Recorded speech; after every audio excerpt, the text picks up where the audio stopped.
ayrim odamlar bor, Alloh yo'lida tinmay harakat qilishadi. Ular bu izlanishlaridan olgan huzur bordir. Ya'ni bu harakatlar insonga bir huzur beradi. Bu huzurlar birini taomlanib topgan huzuridan, ichkilik ichib topgan huzuridan, juft bilan topadigan huzurdan, yoki qo'lga bir boylik kiritib topgani huzurdan yoki zavqdan desak bo'ladi. Hatto rahbarlarni rahbarlik faoliyatidan olgan huzuridan ulug'dir. Ya'ni balandda turadi. Nima balandda turadi? Aql egalarini aql yuritishi. Olimni ilmi dedik, donishmandni donoligi dedik.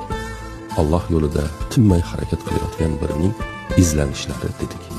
Bular har qanday jismiy zavqlardan, rohatlardan, huzurlardan ustun turadi, ma'naviy huzurlar.